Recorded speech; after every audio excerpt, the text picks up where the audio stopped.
ఇదంతా ఫుల్ ఇష్టం కాబట్టి మరి ఇప్పుడు జిల్లా అంత వస్తుండే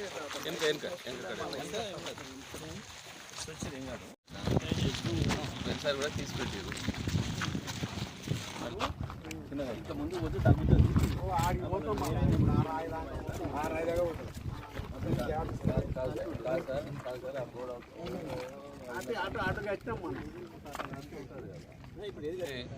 ఈరోజు ప్రధాన ప్రతిపక్షమైన మా పార్టీ నల్లగొండ జిల్లా మరీ ముఖ్యంగా ఎడమ కాలువ ద్వారా ఏదైతే వ్యవసాయం చేసుకుంటున్న రైతులు ఉన్నారో అదేవిధంగా హైదరాబాద్ రంగారెడ్డి అదేవిధంగా నల్లగొండ జిల్లాలకు సంబంధించిన త్రాగునీరు సమస్య పరిష్కారం ఏదైతే ఈ కృష్ణానది ద్వారా జరుగుతూ ఉన్నదో ఆ హక్కుల్ని కాపాడడం కోసం కృష్ణానది జలాల్ని మన రాష్ట్రానికి అన్యాయం జరగకుండా ఈ ప్రజలకు అందించే కార్యక్రమాన్ని ఈరోజు మాకున్న ఏకైక ఆయుధం ప్రతిపక్షంలో ఉన్నాం కాబట్టి పోరాటాల ద్వారా మాత్రమే దీన్ని నిలుపుదల చేయాలనే ఒక ఆలోచనతో మా ముఖ్యమంత్రి గారు మా పార్టీ అధ్యక్షుల వారు చేసిన నిర్ణయానికి అనుగుణంగా నల్లగొండ జిల్లాలో రేపు ఈ నెల 13వ తేదీ నాడు భారీ బహిరంగ సభను ఒకటి ఏర్పాటు చేసి ఈ తెలంగాణ రాష్ట్ర ప్రజల యొక్క హక్కుల్ని కాపాడడం కోసం కృష్ణానది జలాల్ని ఈ రాష్ట్రానికి సంబంధించిన రైతులకు కానీ ప్రజలకు కానీ కావాల్సిన అవసరాలను తీర్చడం కోసం గతంలో ఈ రాష్ట్ర ప్రభుత్వ ఆధీనంలో ఉండే నాగార్జున సాగర్ ప్రాజెక్టును కాపాడడం కోసం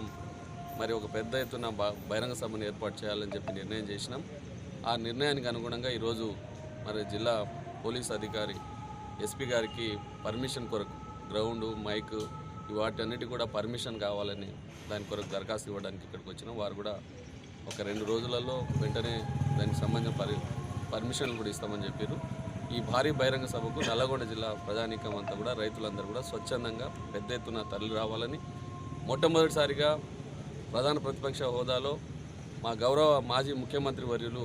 మరి ఏదైతే ఈ మధ్యకాలంలో ఆరోగ్యం బాగలేక బయటికి వెళ్ళే సందర్భంలో పెద్ద సభను ఏర్పాటు చేస్తున్నాం. ఆ సభ గొప్పగా జరగబోతూ ఉన్నది.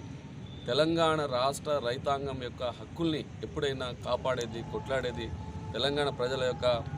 ఏ ఒక చిన్న సమస్య వచ్చినా దాని మీద పోరాటం చేసేది బీఆర్ఎస్ పార్టీ, తెలంగాణ రాష్ట్రానికి సంబంధించిన బీఆర్ఎస్ పార్టీ కాబట్టి ఆ పార్టీని మీద ప్రజలందరూ కూడా అనేక పెద్ద ఎత్తున నమ్మకాలతో ఉన్నారు. ఆ నమ్మకాన్ని వమ్ము చేయకుండా కృష్ణానది జలాల్ని మళ్ళీ తెలంగాణ రాష్ట్రానికి దక్కేటట్టుగా మరి ఆ జీవో ఏదైతే కేంద్ర ప్రభుత్వం హ్యాండ్ ఓవర్ చేసుకుందో దాన్ని మళ్ళీ విత్డ్రా చేసుకునేంత వరకు కూడా మా పార్టీ పోరాటం చేస్తుంది.